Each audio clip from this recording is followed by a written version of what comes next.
Migration is front of mind in Houston. Immigration is consistently one of the most important issues to voters in both Texas and across the United States. And here in Houston, we resettle more refugees than anywhere else in the country. But as our world faces a changing climate, so too will our migration patterns change. Hotter landscapes, longer droughts, and rising coastlines will force more people around the world to leave their homes. Animals and plants are likewise seeking new terrain that is closer in climate to their natural habitat. So, as our world warms, what does it mean for migration? I'm Weston Twardowski, an instructor in Rice University's Environmental Studies program and the program manager of the Diluvial Houston Initiative, and you're listening to Gulf Streams on KPFT Houston 90.1 FM, Galveston 89.5 FM, and Huntsville 89.7 FM, where we talk with leading experts and community leaders to better understand the environmental problems and potential solutions facing our community. Today on Gulf Streams, we're speaking with three local advocates who have been thinking deeply about climate and migration. Leticia Guiterrez is the Director of Government Relations and Community Outreach at Air Alliance Houston and is organizing a two-day symposium hosted at Rice University and the Houston Climate Justice Museum at the Post in downtown Houston on February 2nd and 3rd. Aaron Ambroso is the director of the Houston Climate Justice Museum, which is currently featuring an exhibit on climate migration. Kairn Klieman is an associate professor of history at the University of Houston and an advisor on the Houston Climate Justice Museum's exhibit. So, Leticia, Aaron, Kairn, thank you so much for joining me. Thank you. Thank you for having us. So just to start off, I want to get into folks' stories about how this issue came to your attention, how you're thinking about it. But just to start us off, I want to think around when folks think of climate change. I don't necessarily think the first thing they jump to is migration. And yet it's one of these challenges that climate change just represents, and that, as the climate changes, places are going to increasingly become unlivable. They're going to force migration of all forms. And the journeys that refugees will take are only going to become more difficult. So just for us to start off, I would love to hear of how this issue kind of came to front of mind for each of you, what drew you into it.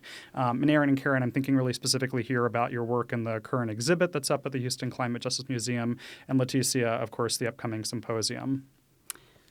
I guess for me, in the work that we do, it's very intersectional whenever we do try to outreach to immigrant communities and some of the stories that they tell us as to why they're here, and then having to deal with participating in hearings or town halls as it pertains to pollution.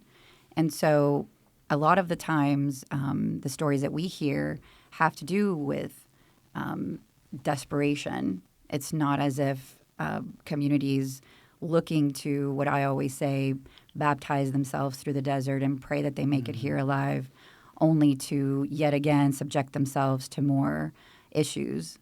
This particular symposium for me is also very personal. I'm an immigrant. I was here in this country undocumented for many years. The same thing with my family. It wasn't as if my dad woke up one day at 3 o'clock in the morning and said, oh, let's see what's 6 hours further up north, not being able to speak the language, no money, no real education, formal education, to see what was going to happen. And what I try to explain is that families do this out of desperation. We were living off of the land, and when the land became dry, there was no food. And so, again, I know my story is from many years ago, but those stories continue to come to the forefront, and they are still happening now more than ever. Well, I think this project got started for us about 2 or 3 years ago when another professor from UH, Keith McNeil, who's in the anthropology department, came to us and said, hey, I've got all these kinds of detritus, bits of shirts and water bottles that I've collected in the desert out in south of San Diego, where undocumented folks are migrating through and leaving things behind in the desert, and that kind of clued us into the humanitarian kind of disaster, which is our migration policy, and the people who are crossing the border in South Texas every year and either going missing or dying of things like thirst, and so that launched this broader project that we started looking at that intersection of climate change and migration, because it's not only that people coming from Central and South America are facing hotter temperatures when they're traveling through,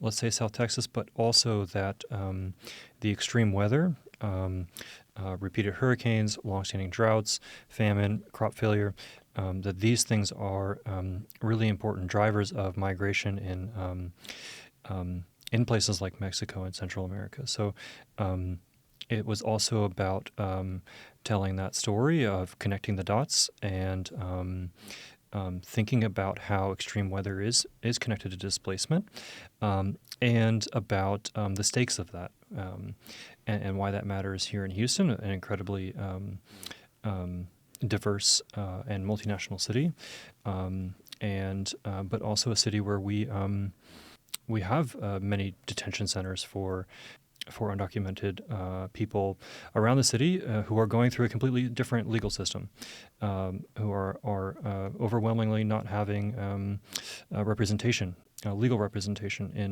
in the court when they're going for things like asylum hearings. So trying to think about it from a global perspective, and also why that matters here, is kind of what got us into it. And me, I want to say that I haven't advised on the exhibitions at the museum, but I do go in and paint walls in advance sometimes.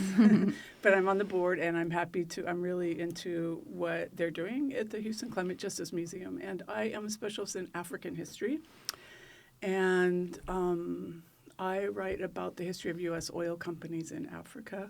And so I have a sense of the kind of shadowy world between global geopolitics and extractive industries in Africa.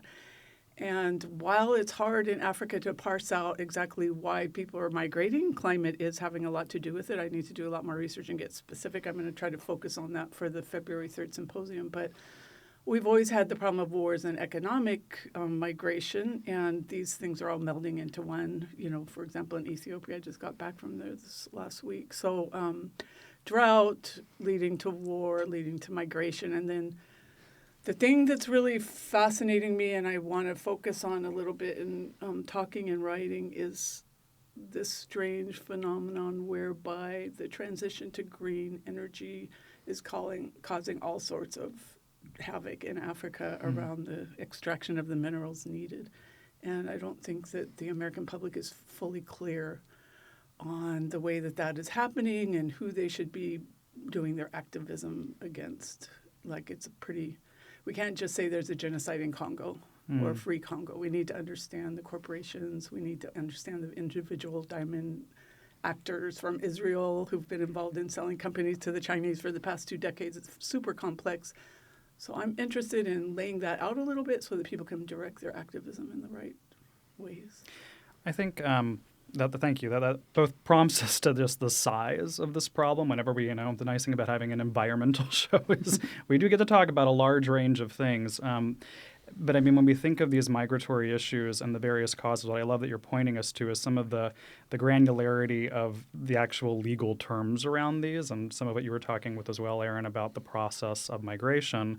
But it's refugees, right? We haven't actually, I don't know that we've said that word yet, but the idea of refugees and who that encompasses and who it doesn't. And so one thing that seems clear from the conversation so far is, we know that climate change is already exacerbating these routes of migration, and it's only going to intensify and make more necessary our preparedness and thought about how we're going to deal with a world where places are sinking beneath the water, places are becoming too hot for people to live. So as this refugee crisis, which is already the worst it's been in global history, continues to worsen from climate change, what that looks like, and especially for those migrants who are not really recognized in the way that other refugees are, right? And so what I mean by that, and I'd love for others to jump in, is that in thinking of UN designations of refugee, climate isn't a term that's there. There are no environmental refugees under international law, and so that makes it very difficult to think about, as people lose their homes to climate change, what does that mean for migrants and refugees who are termless or not protected by the laws that we would seek out? I mean, again, for me, just seeing what's in our current southern border in Texas, because I do here recently have been crossing to go back home, and I've never seen it the way that it has been the last couple of years. It's there is a huge backlog. There's children running around without parental supervision. It literally feels like it's out of an apocalyptic movie.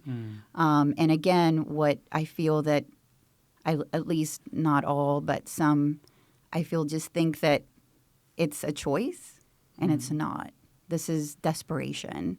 These are families and human beings that just, they see America as, oh, well, we can just cross and, we can work and we can feed ourselves and we can have access to a life, to where their current situation is, again, is out of desperation.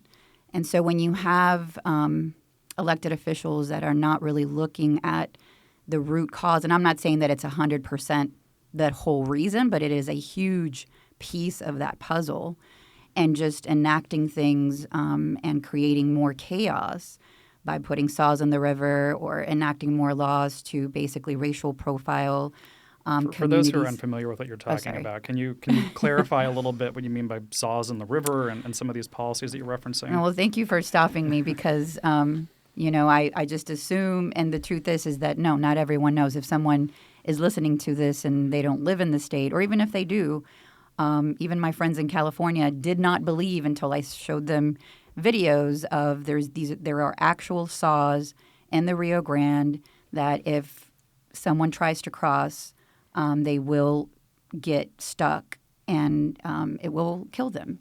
There's been a couple of teenagers that have gotten stuck, a pregnant mother.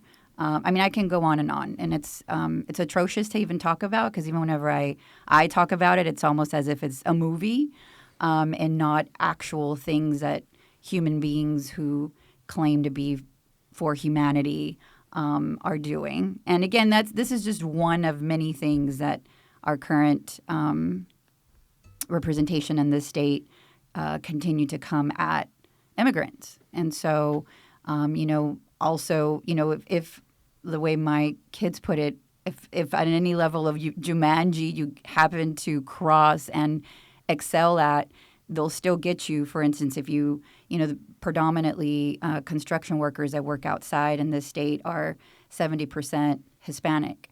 And so now, the state thinks it's a good idea to take away water breaks in one of the hottest summers, in recorded history. And so, again, it seems like at every level, we're made to feel as if we're less than and our lives do not matter, even as it pertains to, education and the things that are happening in our region around that, which I won't delve into. But again, just pointing to a lot of the laws that are coming down the pike that are strictly directed to immigrants. And so when people say, well, we have community meetings and it's predominantly in the Hispanic community and community does not show up, they say, well, it's because they don't care. No, it's not that we don't care. It's that we're afraid that someone around the corner is seeking to somehow, some way hurt us.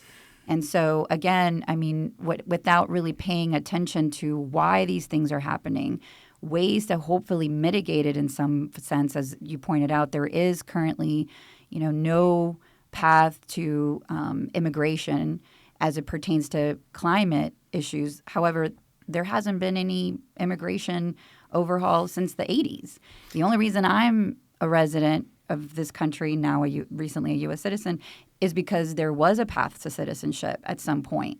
And I hate to say that it happened to be a Republican president at the time, but at the same time, they understood the need and they understood what we brought to the table. And I feel like Right now, we're just seen as animals. Well, and I think actually to that point, though, it's historically immigration was far more a bipartisan issue. It's become polarized in a way that's servicing no one, and certainly not an issue that's going to be going down in the coming years. And so it's certainly something that, yeah, I think some measure of policy is pretty much desired by everyone. What that looks like might be quite different, but we're hoping that some kind of change will come. Aaron, I think you wanted to jump in. Well, yeah, I think that you hit it on the head with the stakes of what we're talking about in terms of lots of people are showing up at borders all over the world that are coming from devastated landscapes, from industry or from pollution and or from land grabs, and there's no sort of legal infrastructure at that level to recognize them. So I'm just reminded of, I'm thinking also about borders throughout the world, the Mediterranean, for example, where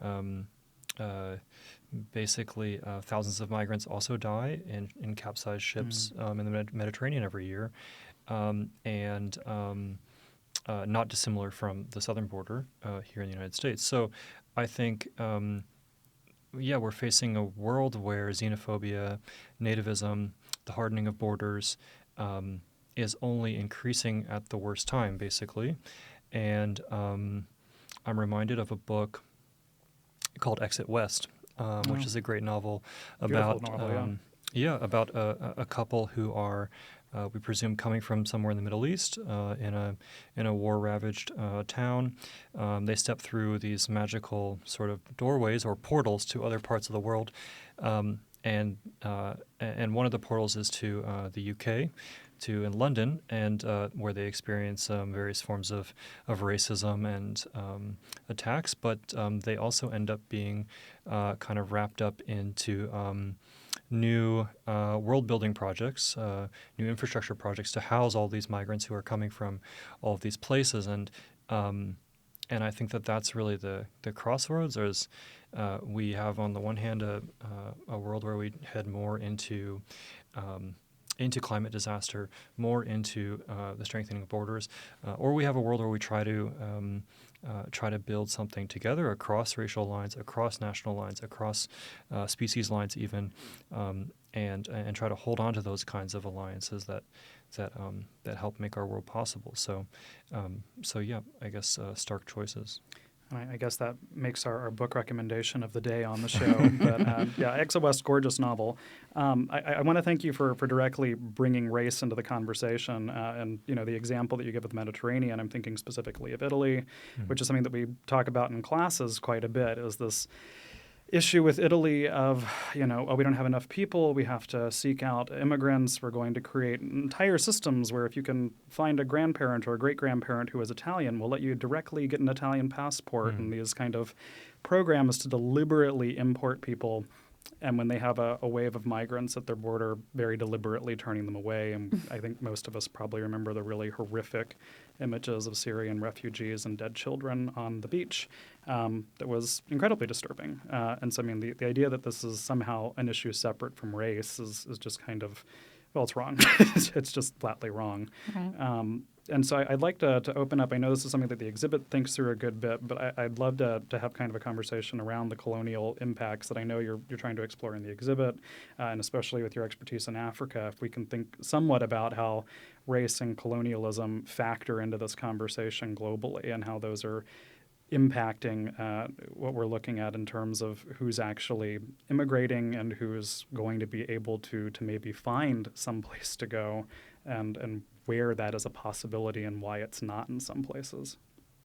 Well, I do want to mention that at the border there's lots and lots of Africans, a lot of Mauritanians right now. There's something going on there with young men leaving. Lots of Syrians, too, beyond the people from Central America, and that needs to be recognized. I don't know how policy is discerned. I know that for a long time, many Africans were held in those housing places during the Trump era. They were held in there in deplorable conditions. So there is some NGOs in town that deal directly with that. what do I say? I don't know what to say about the Italian situation. I mean, really, it is a mix of Eritreans, Syrians, and West Africans at this point. I think, I don't know the numbers on that, but I don't know how deep in the weeds we need to go on Italy specifically. Yeah, or kind any of the broadly, Mediterranean, globally, Greece, I think that we need to think about these are mixed groups of people because of various situations. It's not one race. But I do want to say that one of the things that's really bothersome is in Britain, they've got a policy in Parliament that they want to send as many refugees as they can to Rwanda. And I just saw something from an Israeli newspaper where they were thinking of sending Palestinians to Congo. So we're getting into dystopian, surreal scenarios that are really scary. And those deals are set up between, like in the Congo, there's been a long alliance with Israeli diamond folks with the leadership of the Congolese government. And so they're working together already in the extraction industry, so these kind of policies come easily, but you need to know that background. Another thing I wanted to say that's a little bit on this is paying attention to straight out climate change news, because I heard the other day that the Panama Canal is so dry that Maersk is no longer going to be doing shipping. They're going to use railroads, which is going back to a 19th century model, which means if we track that and then we start noticing how many Panamanians are coming and what's happening to the economy in Panama, because they did pretty well once they got control of the Panama Canal on their own after being colonized for so long. There's a nice history there. But now the climate change is going to cause something different, and we may see that at our border. So sometimes just listening and paying attention and gathering the data just about climate change, it's not really politicized. It's more like looking in the business journals was really going to help us understand on the ground and make cases later on for legal cases, or being able to parse out what is economic migration, what is migration due to violence. And then oftentimes in Africa, the way it works is the drought will happen and then violence will ensue. And it's hard to understand that the drought was at the root of that. And then the guns, the arms trade to Africa. So, all those things get played in. So I find that important to parse those things out. There's many ways to think about it. I think there's something like some of our major metropolises today that are most at risk of sea level rise, like New York and Mumbai, were created through the colonial process. Those were cities of that arose because of colonization, because of trade linked to colonial conquest. So those major cities are directly a result of colonialism. So that's one direct way.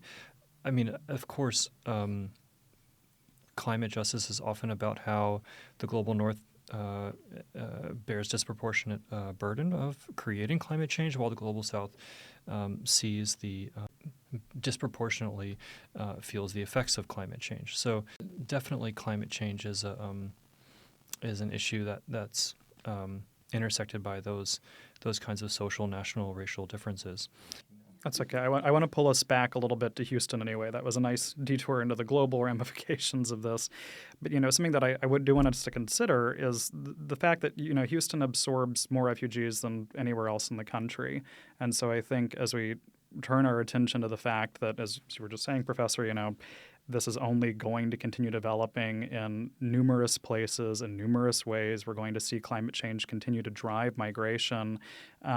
What does that mean here in town? What does that mean in terms of what we should be preparing for and thinking about, and how to acknowledge that, Houston is an immigrant city. It's a city that's immensely proud of the amount of diversity that's present and the fact that we have been an immigrant city, and is very much only continuing to grow because of our immigrants and the amount of immigration coming in. If you were to factor out immigration from the city, we're shrinking.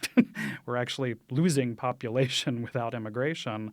But what does that mean in terms of how we should be thinking about, particularly with state figures who are very keen to send people out of state, who are not necessarily wanting Texas to continue to be a home for immigrants?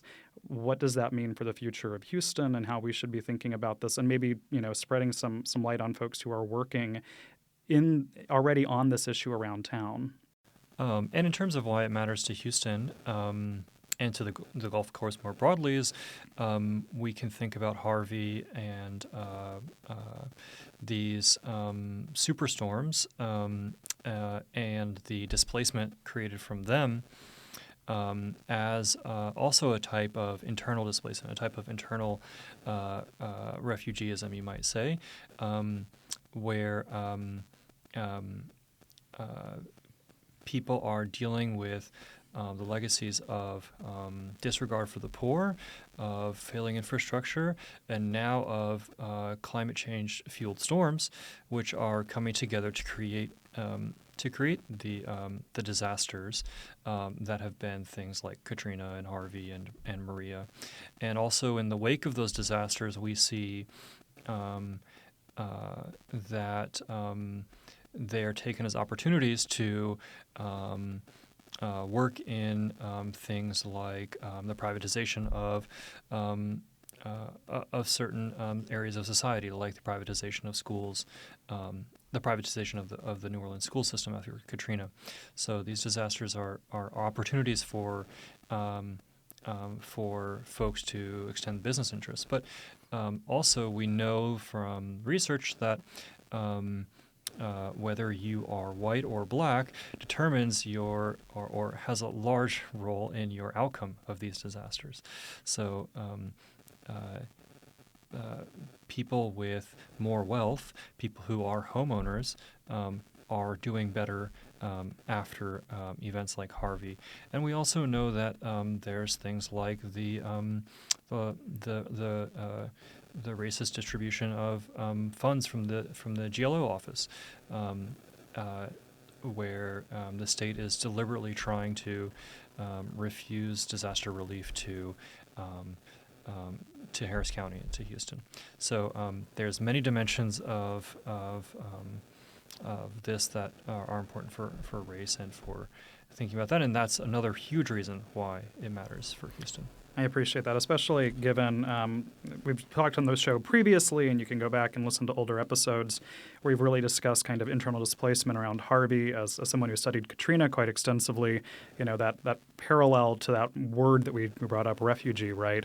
The fact that Katrina migrants were labeled refugees, which is talking about people within their own country being declared officially stateless by the media, is a deeply troubling and traumatic issue that, as we consider the lived implications of this, certainly that kind of neoliberal impulse that you're talking about of moving in after disaster, taking over. This goes back to Naomi Klein, a kind of popular thinker and scholar around what she terms the shock doctrine, which is exactly what you're describing as moving in, taking over, and seeing the privatization of really everything, and not to a more successful place, but rather to the detriment of exactly those who are already impoverished, who are already the most socioeconomically and racially on the margins of society and at most risk. So I really appreciate you foregrounding what we're thinking about with, both post-Harvey in Houston, but also what this looks like going forward.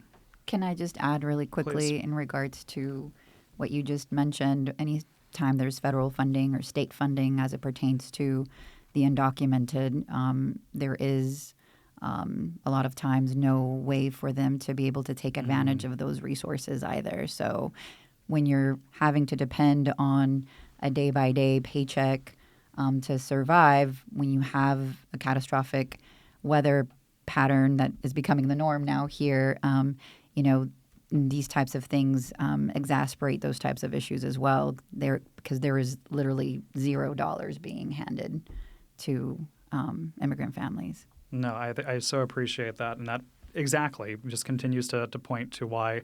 So we have more refugees coming in, as we have more people who are forced to live without the kind of social security net that we would hope that people have access to some kind of protections. That it's just enhancing those risks, and that has very real lived consequences for our neighbors here. So thank you for that, Leticia. Well, given that a lot of my work entails talking to elected officials and our state regulators, I'm happy that actually one of our very outspoken state representatives, Cristina Morales, will be kicking off the symposium on Friday to speak on specifically some of the bills that are coming through, and again, just some of the things that are going on and what that means even economically. Because when I hear, we're nonpartisan, by the way, and so am I, but when you hear the other side that is actually seeking to do the atrocious things and human rights violations, they always talk about money, and they always talk about drain on the economy, and they talk about how this is, basically putting us in such a way that we are going to suffer. And so that's actually the contrary. There's a lot of the cost-benefit analysis of putting things in place and putting some sort of mitigation strategies to make sure that we do have a path to citizenship or even residency or immigration for that matter, where whether it be climate or any other sort of asylum seekers that are coming into the country, to have some way for them to acclimate, I guess, if that's what they're looking for. And so I think that for state legislators like Morales, who see this as just targeting specifically black and brown skinned people, because the current bills that are coming down the pike literally give jurisdiction to anyone that has not dealt with any sort of border enforcement. This would give any enforcement person, even like a security guard who happens to have a gun, to pull anybody over, detain them, possibly hurt them, and have justification behind it.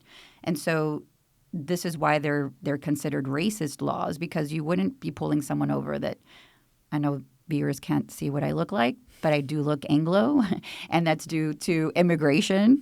But my family doesn't look the way that I do. They have darker skin. And my father, who does not speak English and carries his passport everywhere he goes, and the minute he hears, even though he has nothing to fear, the minute he hears that there's a new law that's possibly going to pull him over, he's not going to go after dark. He's not going to spend money. He's not going to be a productive. I mean, I'm not saying he's going to go do illegal things, but he's not going to be participating in anything that he might think that is going to possibly shine a light on him. And so this affects everything. It's a domino effect when you do not have a certain group of people participating in processes that are needed for us to have cohesive policies that impact us all in a better way. And so, again, I think that I'm hoping that Representative Morales will bring some more information and ways for us to get involved, because I always say that it's not just an immigration issue, it's a human rights issue, and it's something that I feel that we all need to get involved in, not just, people in the East End or Northeast, but also on the West Side. This is why I'm, committed to bringing these issues to different groups of people that I feel maybe aren't necessarily, not that they're not in the know, but they don't necessarily hear them in their spaces. And I'm hoping that this is a conversation that will continue, and that we can continue to have these types of symposiums, art exhibitions, and whatnot, to bring, faces and humanity to those that say they care.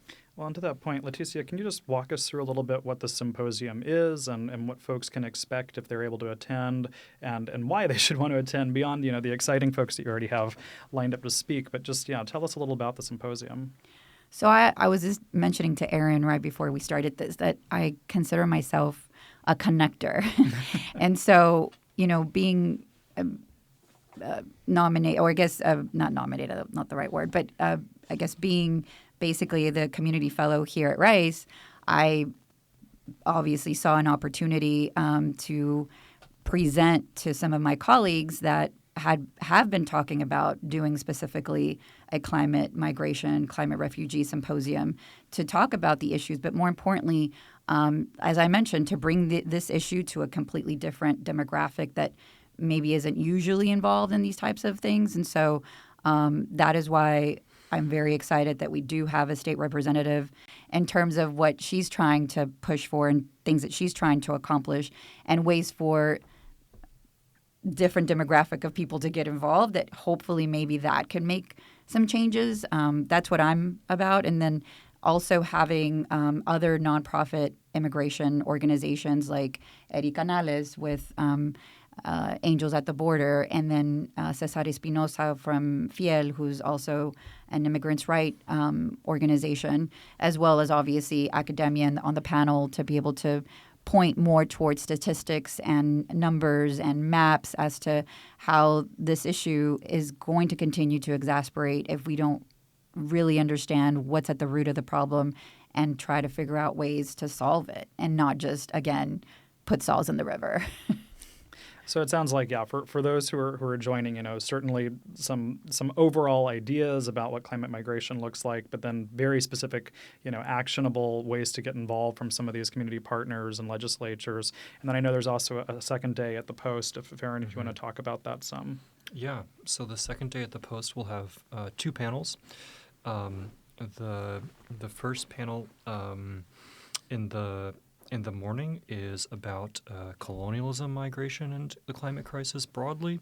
Kairn will be speaking on that panel along with Juan Mancias, who is the chair of the Carrizo Comecrudo tribe, who's been organizing around a project called Stop Texas LNG, which is a long-standing project to build an LNG terminal near Brownsville and connect it through pipelines.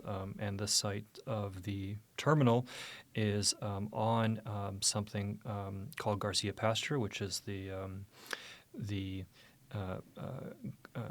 burial grounds of the Carrizo Comecrudo. And so it's still the project has been going along. There's been quite a bit of funding that's been thrown at it, and in terms of the LNG terminal, Enbridge has been involved, and but it still hasn't gotten its final permits. So that's Juan will be talking about his work there and elsewhere, and then the last person on that panel is Matt Manalo, the artist Matt Manalo. Houston-based, Filipino-born artist who's thinking about long legacies of colonialism in his work, in his installation work. So that will be the morning panel to try to, exactly connect those dots between those 3 things. And then the evening panel will be about food, migration, and climate change, of course. There'll be some amazing folks on that panel, including Johnny Rhodes, chef and founder of Indigo. Anita J. Singani is the owner and chef of Pondicherry. Pierre or Mataranya Ruchinagiza is a Planet Forward farmer who's from Congo, who moved to Houston in 2017. Also, Roy Vu, who's a historian in Dallas, will be whose work is on Vietnamese food culture and migration. So I think in a place like Post, in a city like Houston, it's so important to enter these topics through something like food. And I think it'll be an amazing way to think about with some folks coming from very different backgrounds and experiences and trainings, to all talk about not just how these things have structured our food system and our food culture, but also what to do about it. Where do we go? How do we start to make a change and imagine a place that can change? So I think that will be really exciting. I think that's a really great point as well about the exhibit for folks who can't make the symposium, which you absolutely should. If you can make it, do. It's going to be a great event. But for those who can't make it, the exhibit is still running at the Post for several months. And I'd love for you to just walk us through a little bit of what folks would see there, because you are thinking very holistically, not just from a singular perspective, but really, existing migration that's already happening within the U.S., global migration, animals and plants that are impacted by that, and how this is changing, that this is really, both a global and a local issue that's going to be emerging more and more. So can you walk us through the exhibit a little bit that you have up? Sure. The exhibit has about a dozen Houston-based artists who have work in the show. And in addition, some interviews and sections that highlight organizations like we already mentioned Eddie Canales from the South Texas Center for Human Rights. So his organization is highlighted through a flag that he uses in the desert to above water barrels that they're putting out there to help undocumented folks. So yes, one of our goals was to try to bring together the human and the non-human, not to as an ethical sort of thing, but rather to say, to try to bring them both together to get on the one hand, to get a better picture, a better understanding of what migration means, and also to find some productive overlaps in those things. So there's certain sections which are about the language around native and invasive species. There's certain sections that highlight how migration is a class issue, where people who are coming to the United States to work wages are often facing those militarized borders, where multinational companies and investors who want to move shop to places like Mexico are often protected or given free travel by the government. There's things about experiences of diaspora, experiences of refugeeism, and about migratory birds and butterflies, and I think that it's really a project that's trying to contain a big proliferation of stories about environmental disaster that are happening all over, and trying to stay with those stories for a little bit longer. And I think that's, one of our big goals is to tell those stories, to make those stories exciting, to help us stay a little bit longer with those stories, and so that we can make them more of a part of our life and better understand migration and environmental change. I kind of want to say that I've said it before, I admire Houston Climate Justice Museum, and Erin's co-founder, Tiffany Jin, had an idea, and so I'm running a graduate public history class right now, and she's really interested in how Houstonians of diverse backgrounds over the past maybe 60 years have used the arts as a form of activism against environmental injustices. So I'm so excited to work with them, and I think much of what Teresa's saying is so important about people's stories. And Leticia, sorry. And sorry, Leticia. The stories that people have, and so we have the students doing interviews right now with artists and arts leaders to identify the history, so we can get a timeline and kind of just begin to look at the way people have done this. Oftentimes it's siloed in Houston. Different communities are doing different things. And so we're really excited to work with them on that. And I think for someone like me, rather privileged white, this is what I can do kind of behind the scenes, is facilitate training students so that they can listen with respect and do oral histories of people, and then they can take that out into the world and use it on their jobs and just train them in those sensitivities and appropriateness. And gathering the stories, like Arte Publico just last week at our school was doing at the Ripley Center. People could bring their family documents and have them archived. And so these types of things are super important for community resilience. Yeah. So I just wanted to say I really love what the Climate Justice Museum is doing. And Tiffany's not here today, but her ideas are really brilliant, and I'm happy to work with her in achieving them. No, I'm glad you highlight that, and thanks for bringing that to our attention.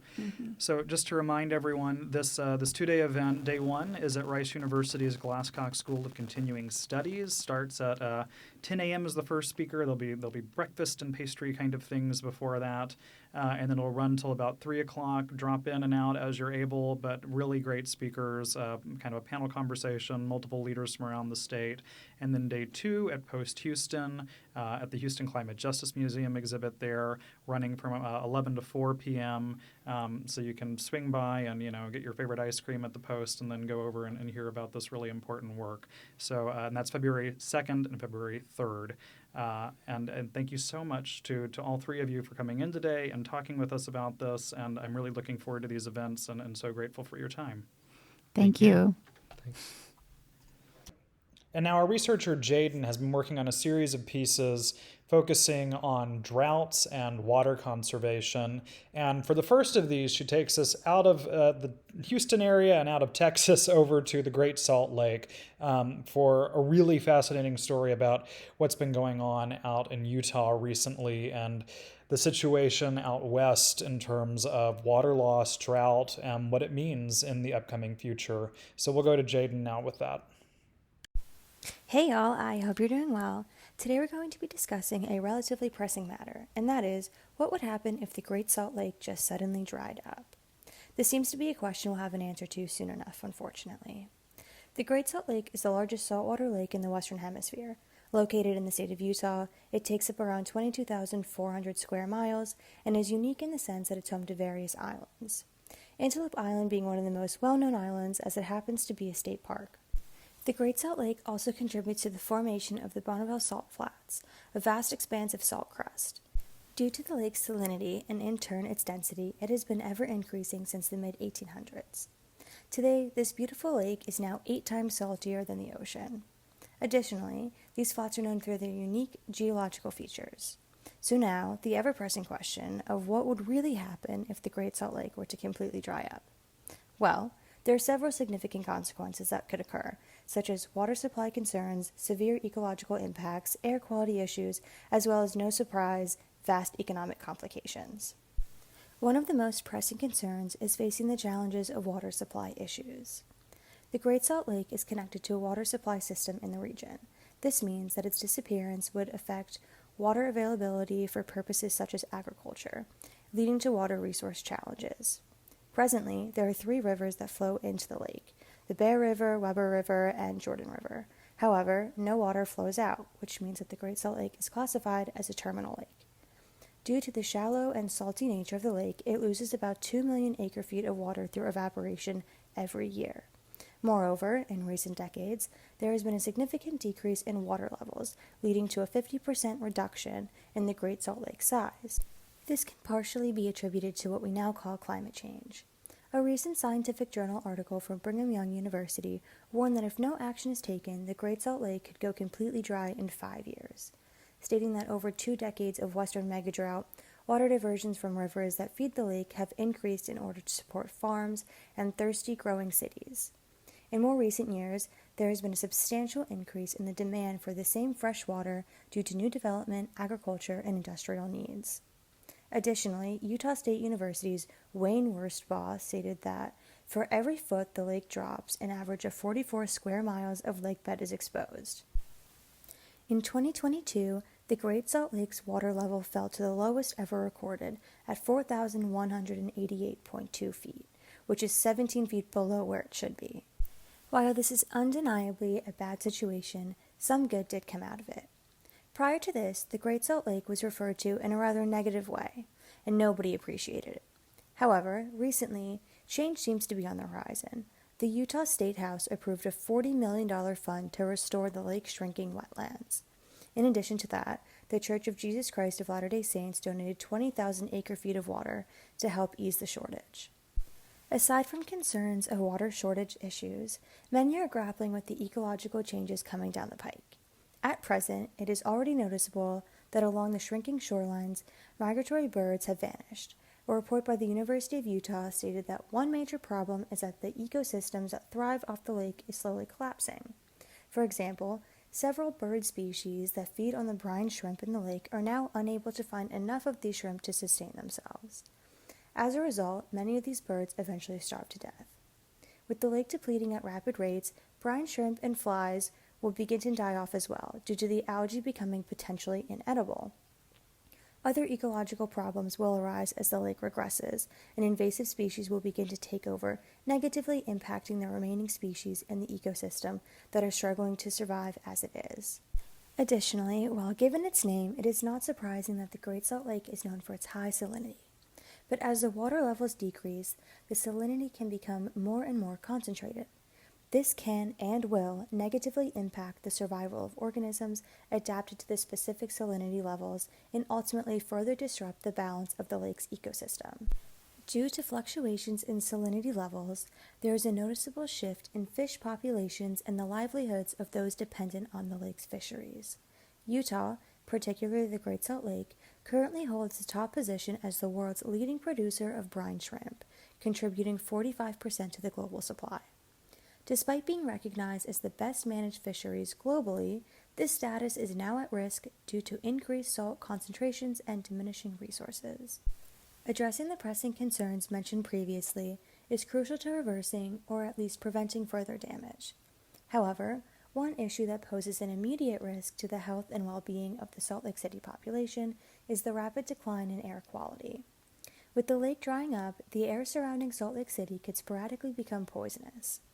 since the bed of the Great Salt Lake holds high levels of dangerous particles like arsenic, copper, and zirconium, among various other heavy metals. Many people in the Salt Lake area will be prone to lung damage, nausea, skin rashes, and increased heart rate or blood pressure, which can be detrimental to individuals' long-term health, according to the National Institute of Health. Additionally, in a PBS article, it discussed the risks of the Great Salt Lake drying up and exposing more chemicals. As these chemicals become increasingly exposed and dry, they are susceptible to wind. The resulting toxic dust storms have the potential to reduce life expectancies and increase rates of cancer and infant mortality. This is no longer a hypothetical scenario. It will become a reality if the lake continues on its current trajectory. Similar conditions have been observed in regions where lakes have dried up, emphasizing the seriousness of the situation. It is projected that as the lake is disappearing, it has the capability to poison up to 2.5 million people. Certain areas surrounding the Great Salt Lake are more susceptible to what is known as dust hotspots. These specific locations within the 800 square miles of exposed lakebed have a heightened potential to generate dust, which can be carried into Utah communities during storms. While winds typically impact areas east of the lake, like Wasatch Front communities, weather patterns can blow the dust into areas all over northern Utah. Representative Ray Ward, who is a member of the Clean Air Caucus, mentioned after a meeting that their presentation didn't immediately spark any new bill ideas for the future. However, he did say that it emphasized the need for new state appropriations, which may include the cost of analyzing the air quality data for Great Salt Lake dust. Moving away from the immediate environmental issues, the Great Salt Lake drying up has been the potential to cause immense economic ramifications.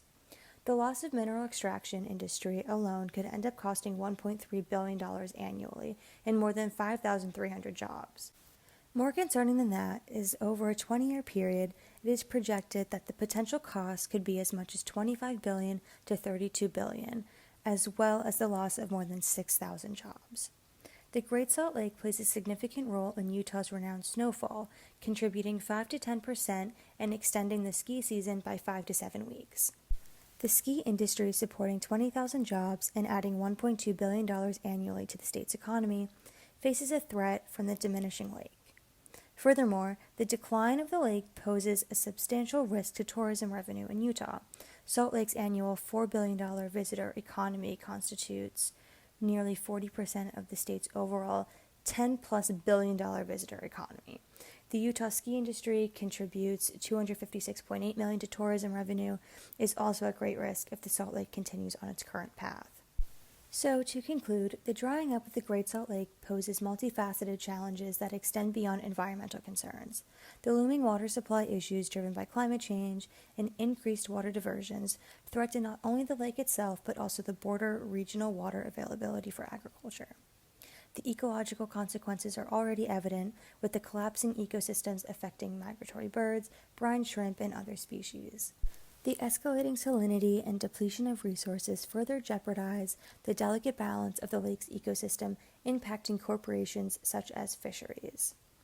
The immediate risk to public health in Salt Lake City must be prioritized, as the drying lake bed holds dangerous particles that, when exposed, could lead to severe health issues. The potential for toxic dust storms carrying harmful chemicals poses a direct threat to the well-being of those residing in Salt Lake City, with projected impacts on life expectancy, cancer rates, and infant mortality. Economically, the ramifications are significant, with the potential loss of mineral extraction industry costing billions annually and thousands of jobs. The vital ski industry, dependent on the lake for snow and extended seasons, faces a threat that could impact thousands of jobs and contribute to the state's economy.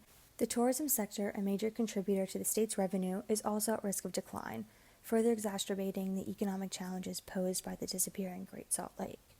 While recent efforts such as the Utah State House's approval of funds for wetland restoration and water donation show signs of awareness and action, addressing the complex issues surrounding the Great Salt Lake requires sustained efforts and collaboration across various fields.